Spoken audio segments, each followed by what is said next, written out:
Welcome to the last July edition of the PFF forecast. We're almost there. We're 6 weeks away, 7 weeks away, something like that, from actual real football. But we have fake football to talk about, and you better believe we are going to talk about it. George, Eric is recording from a clandestine location. We don't know. We believe that it's somewhere in the continental United States. He is on audio today, but it will not diminish the fire of his takes. I promise you this. We're going to talk about all the training camp news. Eric has a tremendous story for me, and we will recap the Formula One Hungarian Grand Prix that was quite a treat. Let's rock.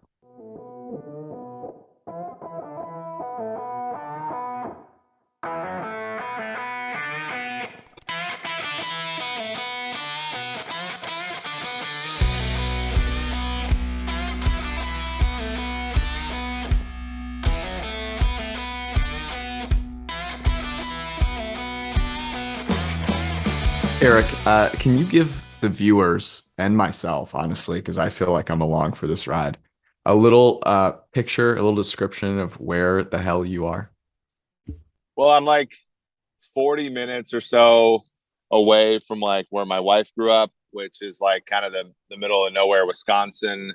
Wow. Um, I was planning on recording there, but like they didn't have good enough internet there, and um, and there was also just like too many people, and like it was just not going to work. So I'm like, Hmm. okay, let's get out into to at least a little bit of civilization, which of course I overestimated as well. So it's a privilege this Sunday morning, Sunday afternoon for you now, or no, Sunday morning for you, Yeah. Sunday afternoon if you are on the East Coast, and if you are in the Central Time Zone still, like me, still morning. George, the great story, and I think this will give you an idea as to what the degree of Midwest passive aggressiveness. Okay. Um, so yesterday was July 30th. July Correct. 30th is the wedding anniversary for myself and my wife Stephanie. Oh, 11 congrats. years. 11 years ago we got married. It's also when my brother-in-law decided to get married to his lovely now wife. Now, I figured this was something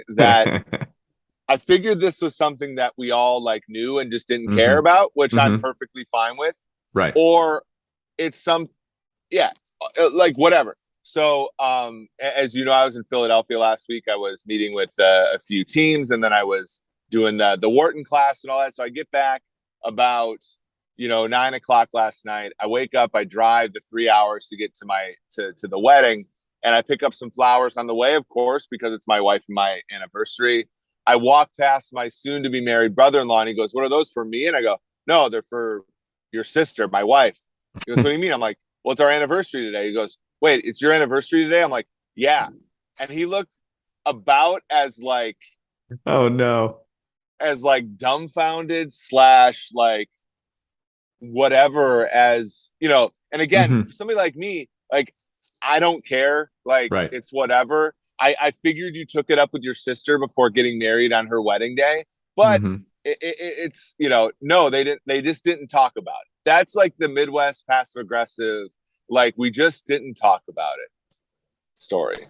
Can, can I? So this is not surprising to me, but let me ask you this. So whose job is it? Because I mean, you obviously have to remember your own anniversary. Your wife does. But like who else does? Like no one remembers wedding anniversaries, right? Well, So, so like that's it's on your isn't it on and Steph is the your wife and she's wonderful. It's on Steph to like tell her brother, right? But it's an awkward place to be like, "Hey, you guys are getting married on this date."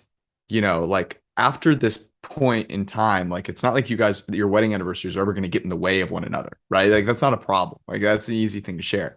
So, I do think it makes sense for her to just be like, I'm gonna let this one go and like not worry about it because like let them have their day. We'll have our wedding anniversaries on the same day. It doesn't really matter, right? Or am I missing something?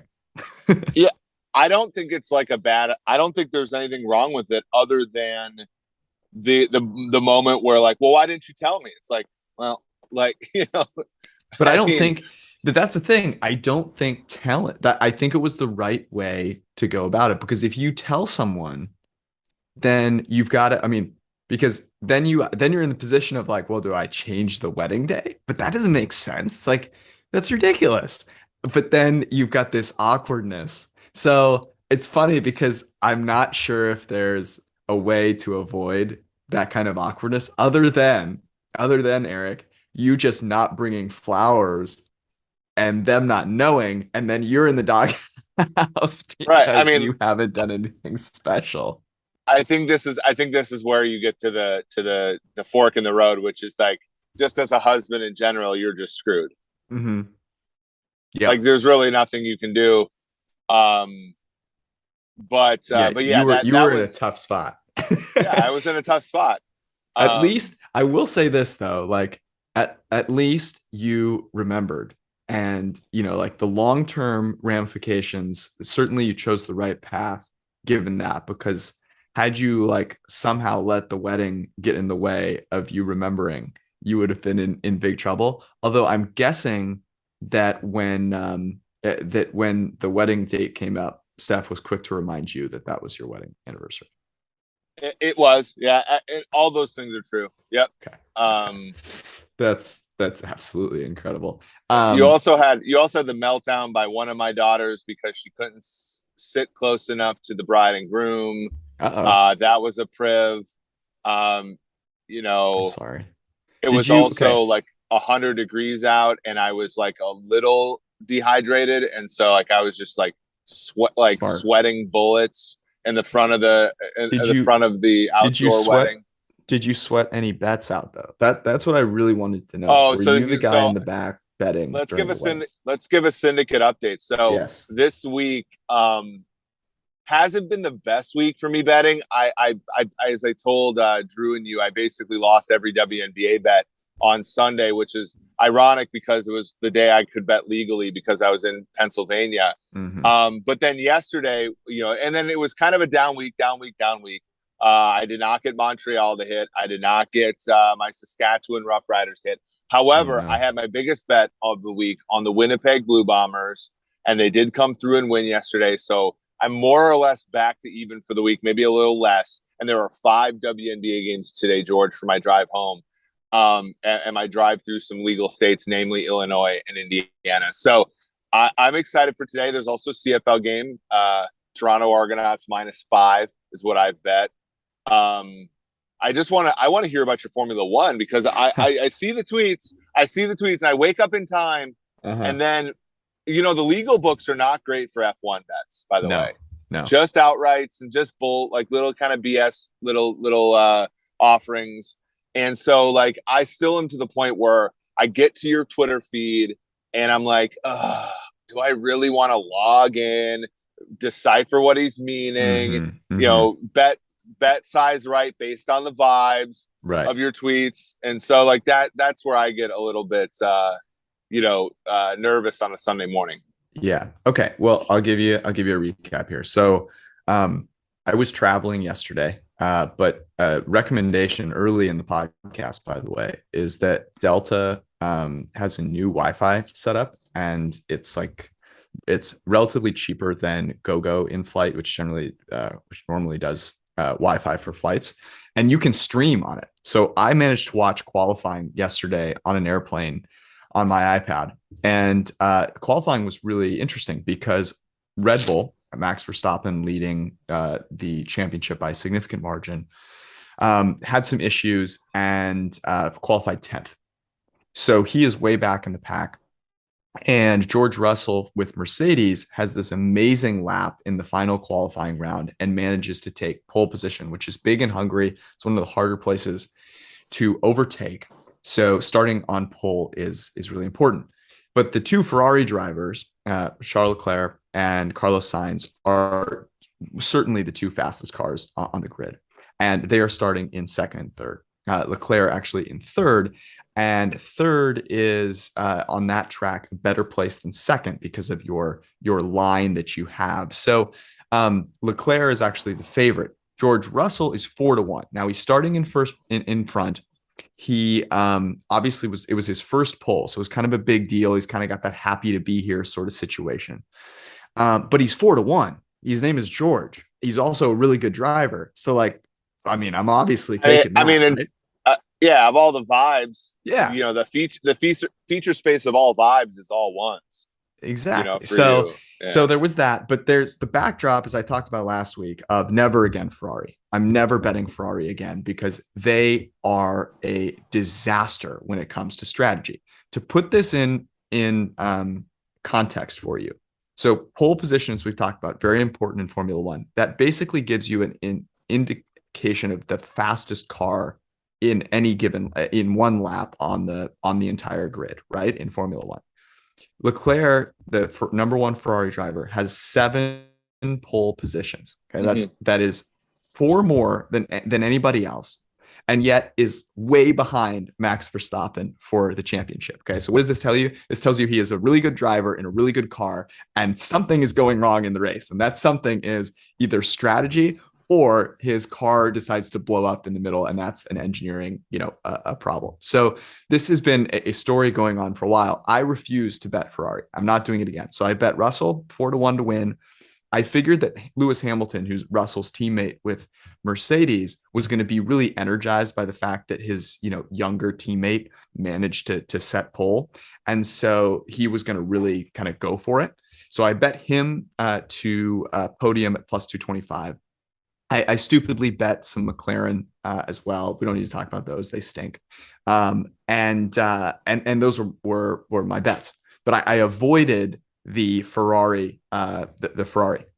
So the race gets going, and Ferrari comes out and has it. I mean, they have the fastest car. Leclerc gets out to the lead after the first pit. And I'm like, well, damn it, here we go. I've reverse jinxed them, right? Ferrari's figured it out. Not so fast. Ferrari manages to just completely bungle their strategy and put Leclerc as the leader on these hard tires, which he has no control over. He's unable to turn. Their real advantage is in the turns. They're the fastest car. And Max Verstappen, starting in 10th, their strategy with Red Bull is actually spot on. He pits early, which is a good strategy, especially there in Hungary. It's worked very well in the past. And he actually gets out to a very large lead by the end of the race. George Russell kind of fades. He's just not quite as fast as the rest of the cars there. And Lewis Hamilton, by the end of the race, is actually the fastest driver on the track and finishes in second. So Ferrari has both their drivers basically they're right there for first and second with like 30 laps to go, and manages to just completely screw it up from a strategy standpoint. They just have no ability to win the race once they have it handed to them.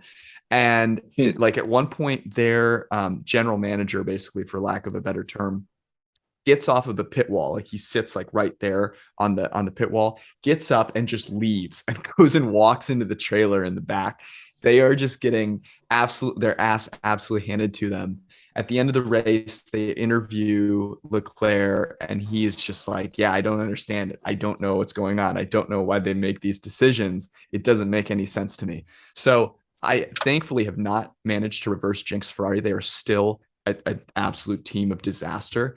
And yeah, that was so I won one bet plus 225 with Hamilton to podium. I lost Russell. Those were my two biggest bets. Russell at 4-1 and Hamilton at plus 225. So ended up a little positive thanks to Hamilton. Could have been a bigger day, but at least Ferrari continued to suck, and so I didn't bring them back into contention by not betting. And then you have the rest of your day ahead of you now after that Exactly. sweat. Like Yeah. you must be exhausted. I don't need to work out later. Yeah, I mean that's amazing. So you're a little bit up. Any appetite to bet some WNBA or CFL this afternoon, or are you gonna pull the money back into the middle and walk back to the room? The beautiful thing about West Coast time, so I like woke up, not that far before the race was going to start. So you kind of got to get up a little early.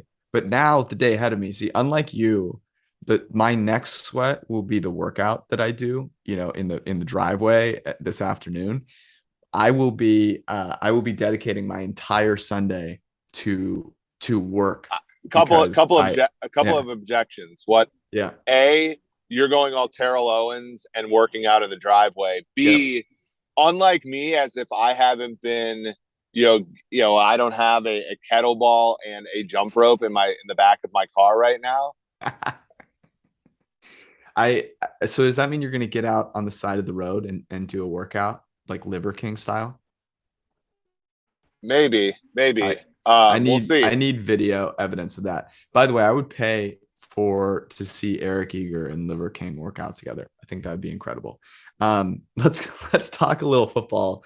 And before we do, a quick reminder that if you are getting ready for fantasy football, and you should be because it's freaking August at this point, go to Underdog Fantasy and start playing best ball fantasy to get yourself prepared. They are real money drafts with no in-season moves that you need to make. So the draft matters, and then all of your best players, your highest scorers, play each week. So you don't need to make any moves.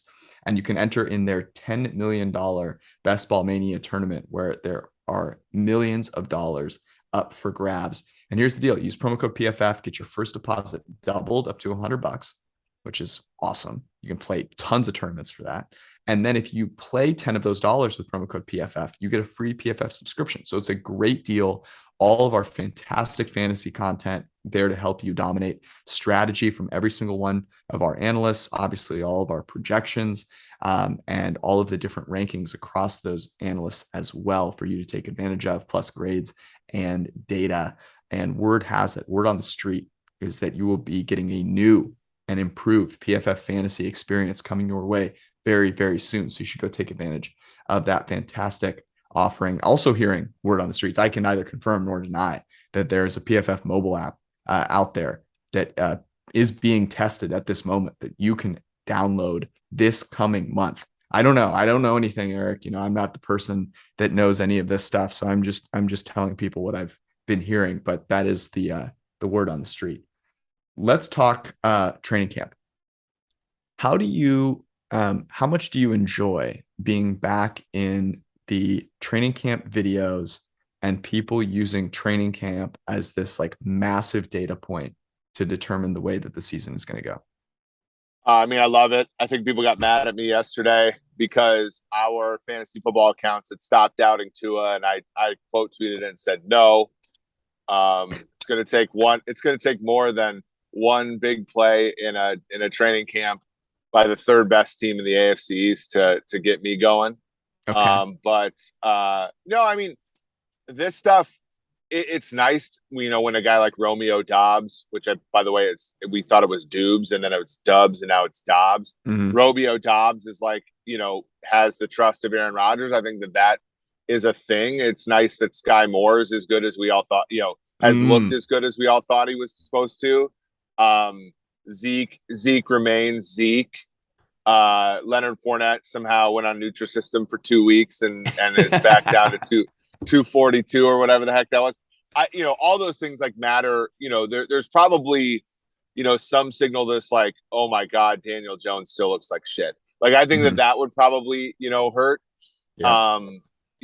Who's playing over whom is certainly matters. But for the most part, for me, it's all injuries. It's all the Ryan Jensen. I know, Mm-hmm. Jensen's averaged about 0.2 wins above replacement the last 3 years. That's probably a big loss for Tampa Bay, but not a full half a win. It's like, a little bit of juice on the under, I think a little bit. Micah Hyde was hurt, but then that looked to be okay. Eric Armstead's going to miss some time. You have some of these injuries that I think, when you look back on some of these teams, you're like, well, why did this team not play as well? It's like, well, it kind of accumulated at the very beginning. I think right now is the time to monitor a lot of those things.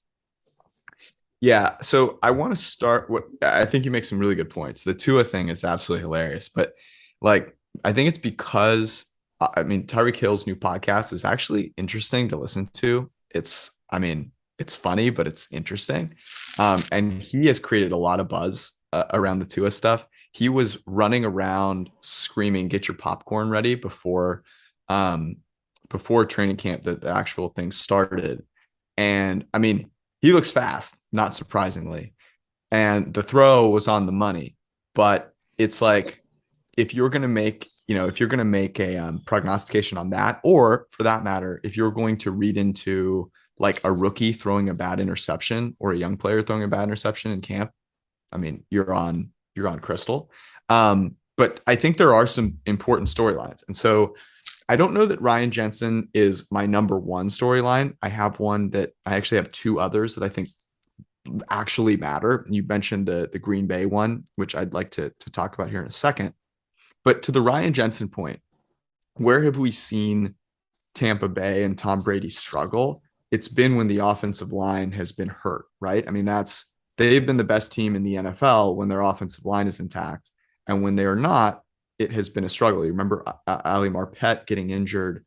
Remember Tristan Wirfs getting injured last year in the playoff run. That's when Brady has looked mortal. Last season, and by the way, using my PFF subscription to look at this data, Tom Brady 17th in PFF grade when under pressure, third from a clean pocket. This is not surprising, right? Now, Brady, for being a guy that's a statue in the pocket, being right on league average under pressure is incredible. I mean, he's an incredible quarterback. He also mitigates pressure at one of the best rates in the NFL because he is able to get rid of the ball so quickly, right? He was only under pressure 21% of the time last year. That is absolutely insane. The league average is like 30, and that's because he has the quickest time to throw. But what does that do? It's 2.34 second time to throw. What does that do if you are under pressure more quickly? It means he's not going to throw the ball as far down the football field, right? We saw his ADOT come down a little bit last year. So that's the thing that hurts, right? Some of that big play potential. ADOT down from 9.8 to 8.2. So I do think that that's the most concerning one. Let me ask you this, though. The other news out of Tampa Bay that's making all the headlines is Julio Jones, wearing 85, by the way. Does that move matter to you? Because, I mean, he was injured a lot past couple of years. He was in Tennessee. Like, I don't know it from my perspective. I don't know if you can read anything into the Tennessee stuff. Like, is this a move that people should be reacting to, or one that people are overreacting to? Well, I think whenever you have a name like that, by the way, 85 is a perfectly fine wide receiver number. Everybody get a new slant. I think if you put it in its proper context, like, I don't think he's going to be as effective as Antonio Brown. I don't think he's going to be anything more than the third wide receiver on that team in a perfect world. If Godwin comes back healthier than we expect, and Mike Evans continues to push off father time, he's the third wide receiver on that team. So, to the degree that matters, it mattered a lot when that third receiver was Antonio Brown. But I think I want to bring that up, as far as like the offensive line. If they struggle, Brady's going to need players to win in the first 2.5 seconds. And Antonio Brown was very good at that. If Julio Jones is good at that again, because he has been in his career, then that can mitigate some of the offensive line issues. So it's just a positive for Tampa. I think the problem is like, what is the effect size? What is it a quarter of a win? I would probably put it at more like 1/6 of a win if I'm looking at Julio for a 17-game season as the third wide receiver, which is not nothing, but it probably doesn't mitigate the loss of Ryan Jensen. I tend to agree with you. Receiving snaps played by Julio Jones past 4 years: 605, 610, 314, 256. So the question is whether he can play. But I think even more than that, for the Bucs, it's whether he can play at the end of the season, right? So the difference between playing with Ryan Tannehill and Tom Brady is obviously pretty dramatic. But one of the big things there is that, with Tom Brady, it's a marathon, not a sprint. So I do think that helps Julio here. He can ease into things. You think about the loss of Gronk, a guy that is big, that will be on the same page as Tom Brady. He's not going to play all the snaps in the world, but will make plays when you need him to. And to me, I know that he's not a tight end. I understand that. But to me, this is more of a replacement for that Gronk, that player that can go make plays when you desperately need him to, but not all the time, than it is of any other player. I mean, Russell Gage, I think, will be a nice wide receiver 3 for them. I actually think that, obviously Antonio Brown is kind of a crazy man, right? So it's like hard to predict. I think at least with Julio, you can predict that he's going to be a really good presence for that team, which is going to only help them, I think. And they have some young receivers on that team. So, I agree with you. I think it is probably, uh, maybe not bigger than Ryan Jensen, but something that can help them mitigate if their offensive line is not in particularly good shape. But yeah, I do think it's worth noting, right? And the idea that Julio is washed because he couldn't get it together in Tennessee, I think is unfair, because that's like Tom, the difference between going to Tom Brady in Tampa, playing there, and being in Tennessee with Ryan Tannehill is pretty dramatic. Yeah, and Tennessee has its own issues. I mean, the offensive line struggled a little bit last year, but also you had Todd Downing taking over for Arthur Smith, and that had its own issues. So yeah, I'll suspend disbelief on Julio Jones for a decent amount of time. I think that there's something there. Tampa's going to be able to, among all the teams in the league, elicit the biggest bump for him. It's also on grass, which is a good thing for guys who have these soft tissue injuries and stuff. So I think it's an okay situation for him. We'll see how it goes. So my next big storyline is one that I don't know if you have on your list, but Trey Lance is the real deal. I don't know if you know. I don't know if you know this. I know you can't see me, but I'm smiling right now because no. So we talked about on the last podcast. By the way, if you didn't listen to the Drew Dinsick podcast, have gotten a lot of really positive feedback from people. It's a great conversation. Drew is fantastic, and is one of the more savvy bettors out there that you will be able to listen to. But we talked about Trey Lance 50-1 to win MVP. So I was obviously on pins and needles, reading every single tweet from 49ers beat reporters about every single pass that Trey Lance threw. There's a highlight of him throwing an absolute dime to Brandon Ayuk on the right sideline.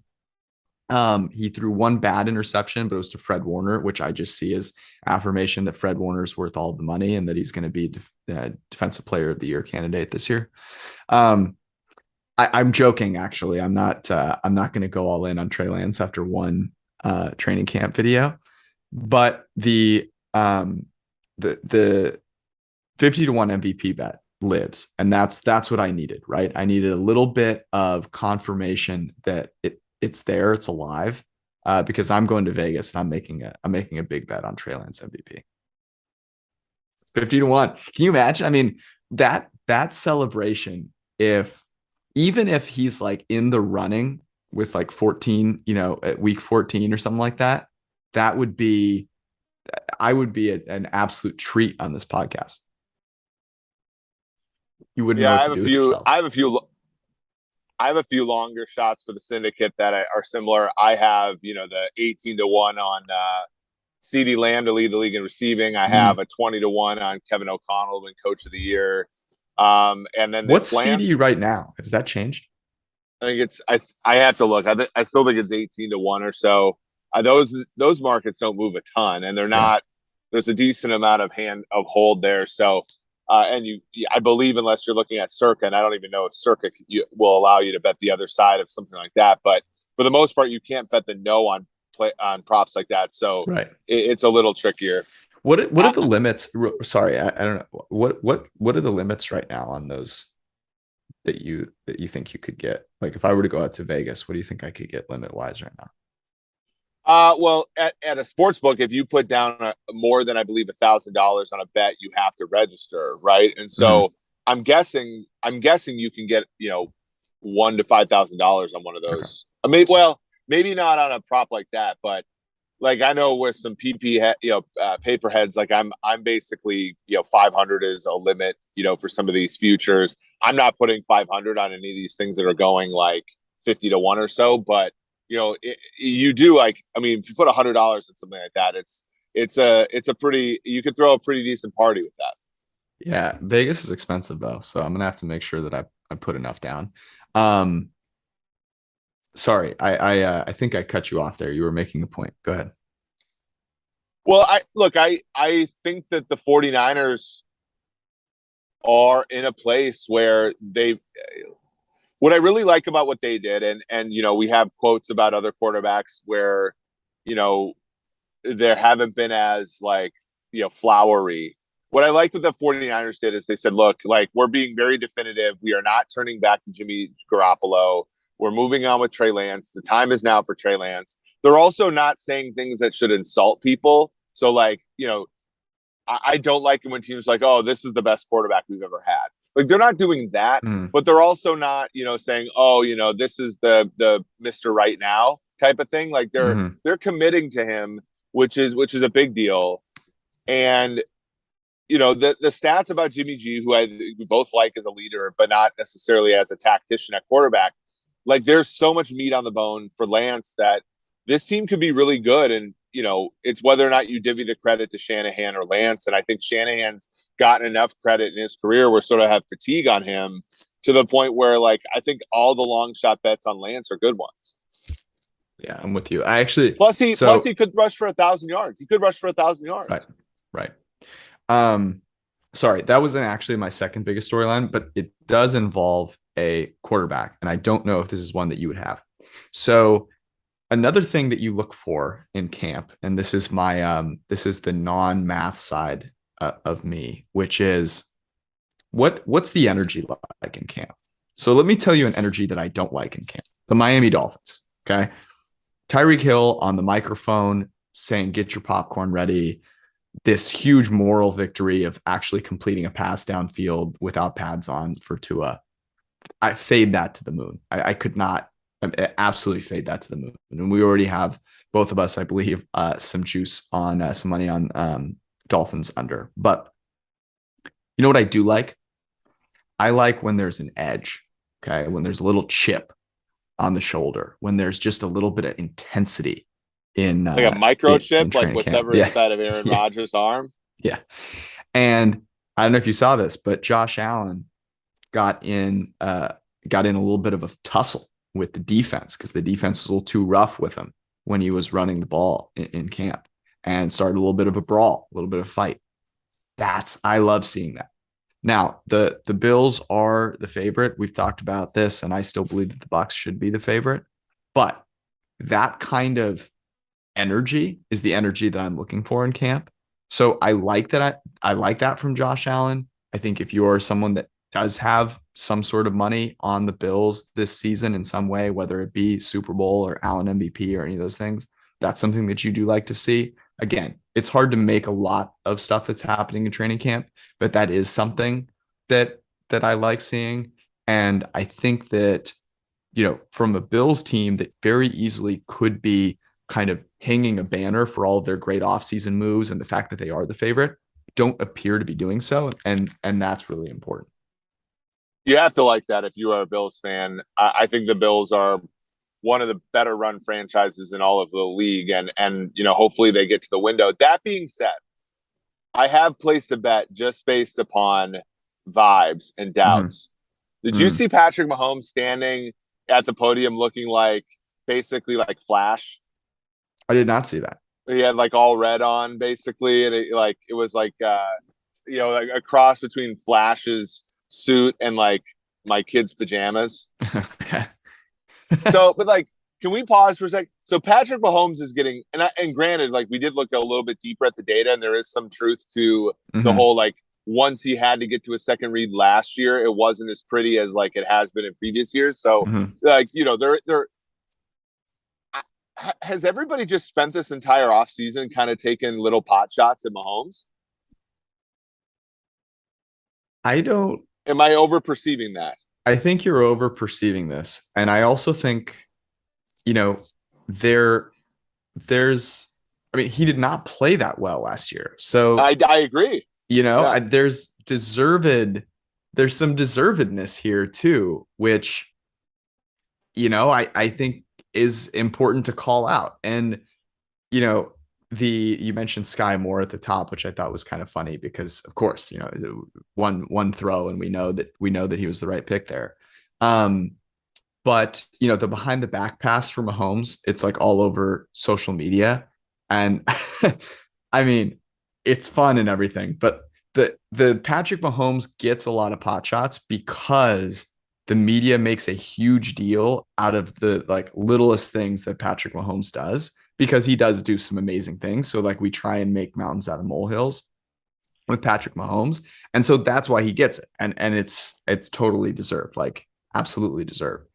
But you look last year, and I guess my question to you, the quote was basically like, was he plays like street ball or something after he gets off his first read or something like that. The like racist undertones by any defensive coordinator or anonymous piece of garbage when they talk about a quarterback of color is just absolutely Yeah. ridiculous. I mean, it's insane. But here's the thing as well. It's not just about so I'm curious your take here because it's kind of like playing from a clean pocket where I'm all not only am I concerned about how they do on their first read and second read, but for me, it's about how often are they throwing to that first read.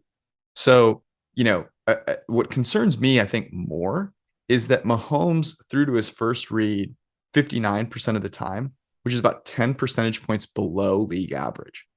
And to me, that's a sign of, well, they just weren't they weren't in rhythm, right? They weren't in the Yeah. right zone. Their scheme was not what it used to be. Was Because if you're Pat a great, was Pat not trusting the offense anymore, a la Rodgers during the McCarthy era? right, or, it speaks to quarterback and obviously, play caller not being on the same page.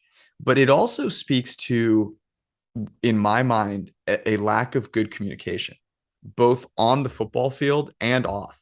So if you're running plays where you're like, hey, our first option just isn't open, you would expect to kind of go back to the drawing board and talk about those things.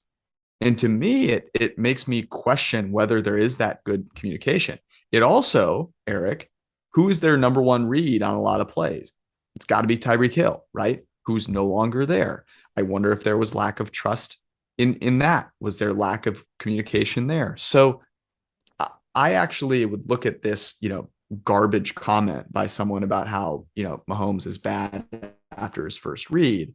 And yes, last year he had negative EPA per play when he threw after his first read, and the league average is positive, and he had, half as many big time throws as half the big time throw rate as the NFL average, which is not good. So all of those things are true from last season. But to me, this is more endemic of, I think, the larger problems that Kansas City had last year. And it'll be interesting to see if they're able to fix them, right? They don't have Tyreek Hill anymore. They now have Sky Moore, Juju, and MVS. And will that communication between coach and quarterback be where it needs to be? Well, that's where I've come to my thesis about this, which is regardless of whether or not the Chiefs can solve the problem, they at least identified it Mm-hmm. and made moves to get away from it, right? Because Hill was a fundamentally different receiver last year. The last two seasons, his average depth of target had gone down about 2.5 yards. Yards after the catch went down 1.5 yards per catch. Mm-hmm. He had 23 drops the last 2 years. And a lot of that is going from being like an underneath receiver or going to being an underneath receiver from being a deep receiver. It's just a different hand skill, right? As far as catching the ball.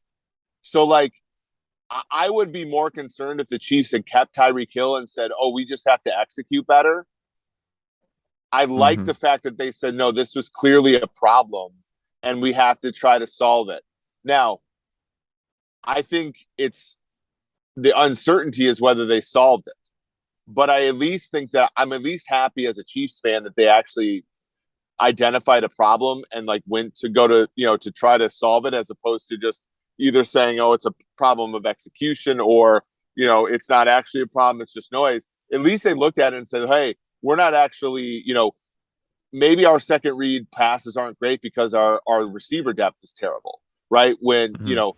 everybody's mad at Patrick Mahomes for not throwing it to Byron Pringle in the end zone in the AFC title game. Like, how is that even a sentence, right? So at Right. least you get some, like, you know, and again, no one's saying that MBS, Juju, and Sky Moore, any of them even get within the stratosphere of Tyreek Hill. But I think whoever finishes second and third out of that group is much better than what the Chiefs had last year at second and third receiver. And that might be enough to sort of buoy them. But I agree. And that's why I'm taking long shot bets like Mahomes MVP, because I don't want to bet that outcome at -110. I want to bet it at 9-1 or 8-1.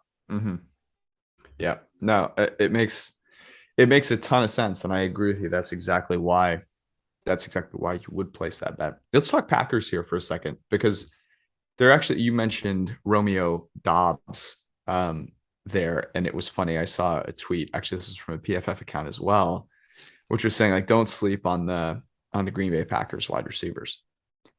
Alan Lazard, Christian Watson, Randall Cobb, Romeo Doubs. Are you sleeping? You forget one big one. Who am I forgetting? Sammy Watkins. Oh, Sammy Watkins. How did I forget Sammy Watkins? Yes. That's actually the guy that was on the graphic. Romeo wasn't even on there.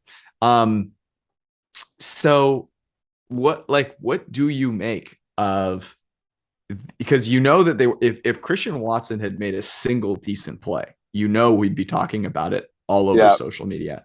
Yeah, but he's been banged up since early on, so I don't know if we're even going to get to see him in training camp again.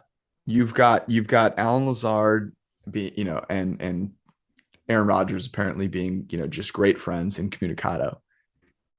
What is your take on this situation? I mean, they do have to throw the ball at some point, and I'll throw into this as well what I thought was maybe the bigger news, which is David Bakhtiari, or the absence, I should say, of David Bakhtiari. Yeah. Well, what it sort of underscores is how good the Packers can be later on in the draft, because they took Zach Tom out of Wake Forest, who, if everybody's talking about Jermaine Johnson, everybody wants, the episodes that we had that were a meat grinder of telling everybody that Jermaine Johnson wasn't very good. Well, Zach Tom got him in a matchup against Florida State and held him to like nothing.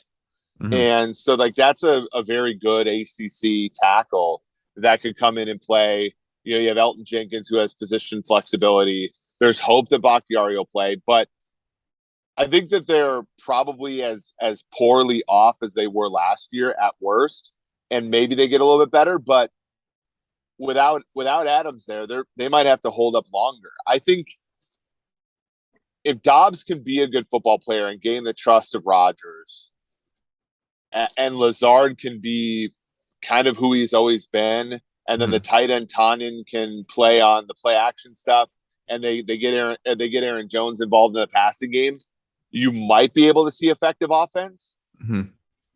But man, I just don't like. I think the best case scenario for the Packers is Christian Watson emerges midseason, becomes a deep threat that everybody believes in.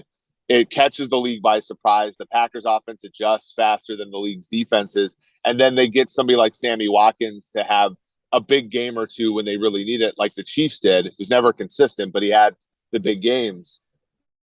And then guys like Doubs and Lazard can be like just kind of consistent, but it's rough. I don't see the pot of gold at the end of the rainbow, even though I'm a fan of Romeo Doubs. I mean, like we like that draft pick a lot. I mean, he was taken a lot higher in some of the mock draft sims that we did at PFF. It's going to be a struggle for them, and they better hope their defense is as good as we all think it is. That seems to be what everyone is kind of hanging their hat on.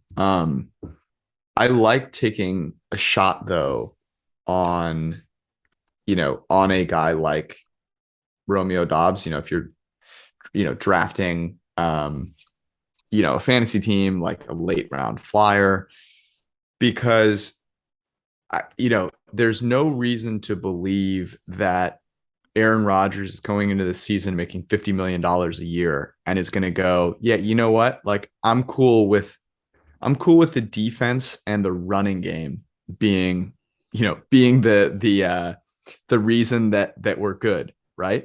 And let me just say, this is what was written about Romeo Doubs, Doubs, which I love.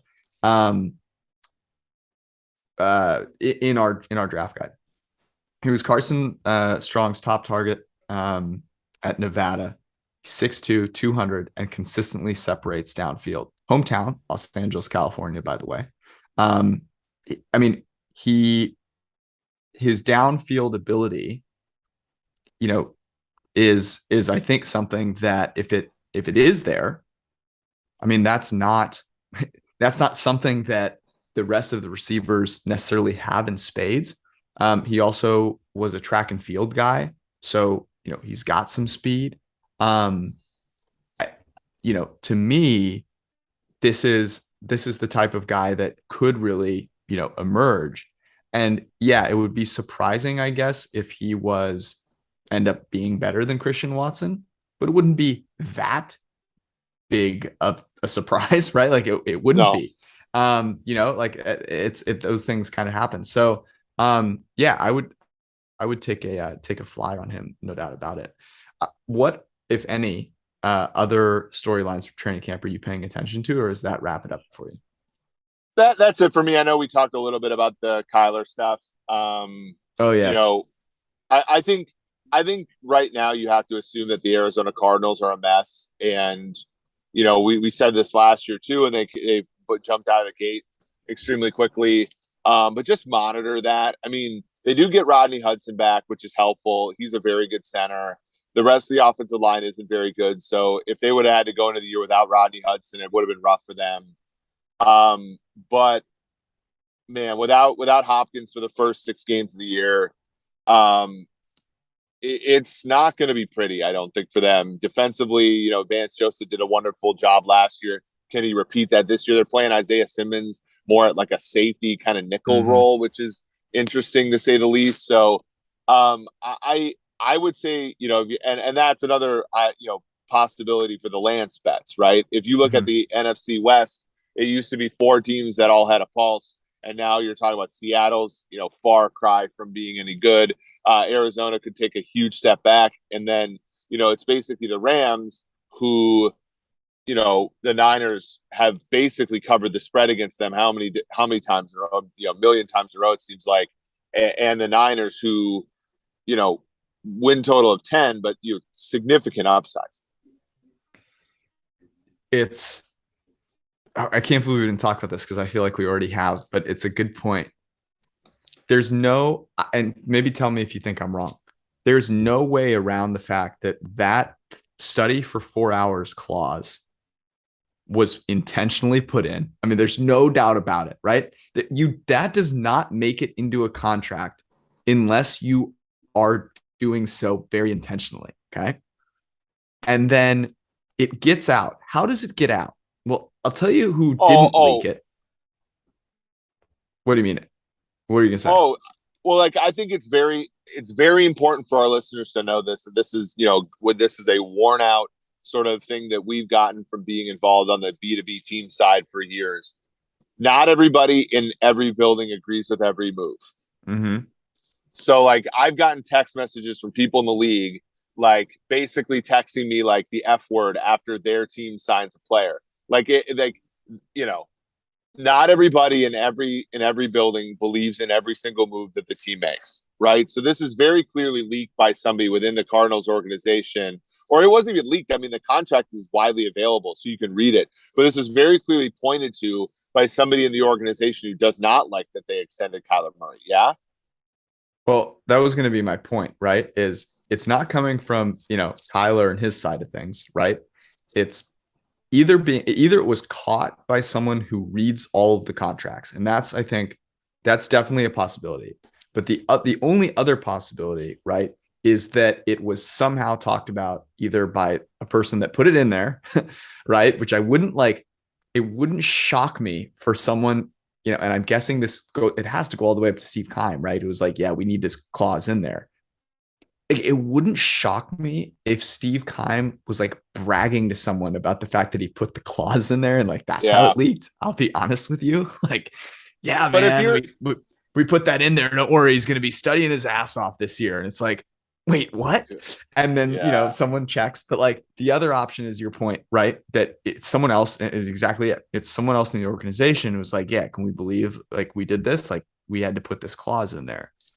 But you also don't put that clause in there unless you're not putting that in there for any other reason other than the guy doesn't spend enough time studying, right? Like I'm trying to understand how this No, isn't there's absolutely a no bigger reason to put it. It's hard because if you're Keim and Kingsbury, you probably got contract extensions you didn't deserve, right? If you think, like you're talking about, you've had a rookie, you've had 2 cracks at the rookie quarterback. Now, Kingsbury just won, but you've had 2 cracks at the rookie quarterback over the last 4 years. You've made exactly 1 playoff appearance and won 0 playoff games. But there's no way you get that contract extension without also giving Murray one. It looks terrible. Right. So I think that there's like this coexistence that I think is awkward there. Maybe they don't hate each other, but it's awkward, right? It's sort of, it's like, we've all had like, interactions with family members where like no one doesn't like each other, but it's not, they don't speak the same language necessarily about things. So it just is like, oh, I didn't think that would offend you. Oh yeah, it did. And like, don't you think that is a possibility here? Yes, but sometimes it's just common sense. So, and this is something that is where sports and business intersect a little bit. Let's think about the things here. In success, this is a non-story, right? Because in success, he's studying more than 4 hours a week. You're not going to be a successful franchise. You're not going to compete for, NFC championships, NFC West divisions, a Super Bowl even, if he's studying less than 4 hours a week. You're not. I'm sorry. It doesn't matter who it is, right? It's not happening. But in failure, if things aren't working out, you mean to tell me that going to Kyler Murray and going, hey, buddy, it says in your contract that you've got to study for 4 hours and we had you in the film room for 357. You need to get it together. You're telling me that that's turning this around? Like, no, it's not.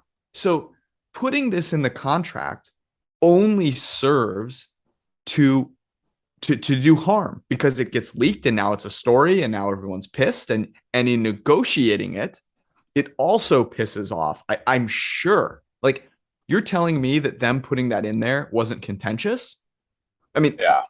It had to have been, right? And Kyler Murray's sitting there now. Maybe Kyler Murray was playing Call of Duty while this was happening. I don't know. Maybe he doesn't care, but it had to be contentious. And that's the problem, is when you're negotiating something and you get overly aggressive in the negotiation of terms that in the long term don't actually matter, because holding them accountable to that doesn't really help you, right? It's like, what are you going to do? Null and void his contract because he isn't studying 4 hours a week? Like that's not happening, right? You're not going to battle for that. Like, you're not going to court for that. I mean, that's ridiculous.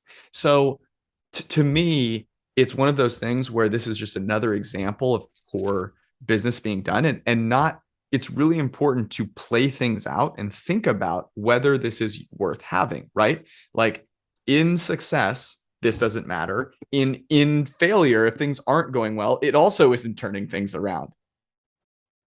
Yeah, and I think like ultimately what it could have been is the two sides being like, oh, well, we don't, maybe the one side was like, look, we don't want Kyler Murray enough to respect him fully.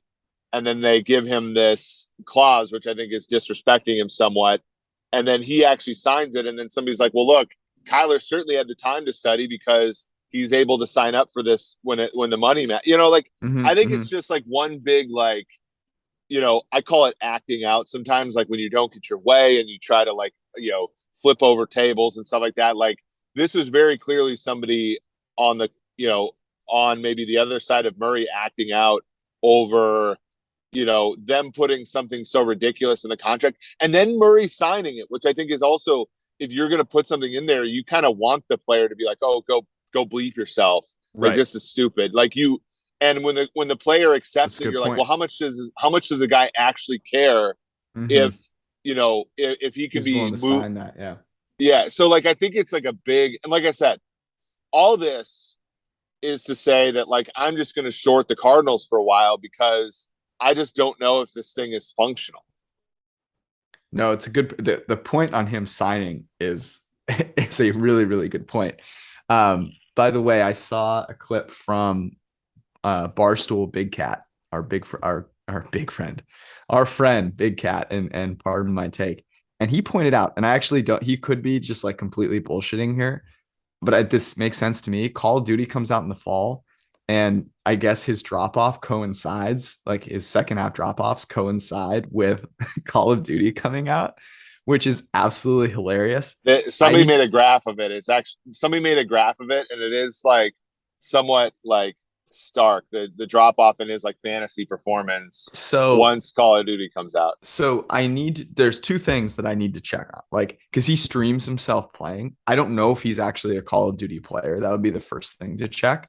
But isn't all this streaming stuff like widely available on Twitch? So can't someone just look up like, is the guy playing more afterwards? Or like does his performance go down with the more he's playing? Because I think he streams himself pretty frequently. So it seems like an easy thing to check and to see, but Yeah. also a trend for us to certainly bet on this year. Like, let's remember that when Call of Duty comes out, it's time Yeah. for us to fade the Cardinals, because who knows? Maybe they do come out and Cliff Kingsbury having a summer away with a Russian supermodel gets the job done, and like they do start again, 8-0 or something crazy. And then we are able to fade them and the Trey Lance futures hit. Let's just remember that when the season comes around. It's the circle of life, Simba. Any recommendations for us this week, or have you given us all that Wisconsin has to offer?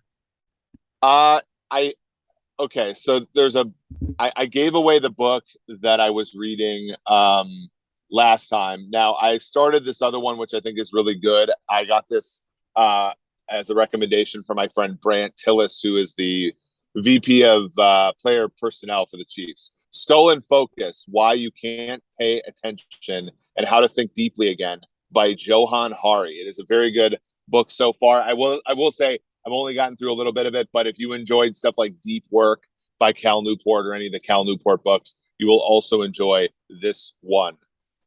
It's good. Everyone should probably try and focus more. I have a recommendation, kind of. It's actually just a food review.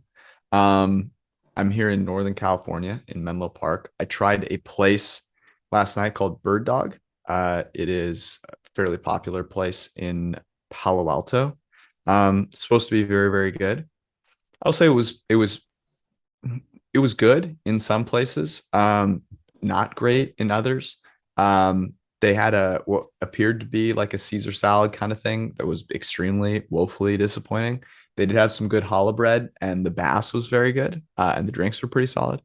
But it's I say this because it comes up on a lot of like the top 10 lists if you're in this area looking for things. I would not go back. It would not be a place that I would go back to. I would go for drinks, but it would not be a place that I would go to if you're in the Palo Alto area. I would look for some other places, like an Evia or something like that, which is a good Greek restaurant. So that's my recommendation for everybody. I'll continue to keep people appraised of what's going on in the food scene because I know you all care about that. That is our podcast. We will be back with you on Wednesday. Enjoy the rest of your weekend and have a great week. Love y'all.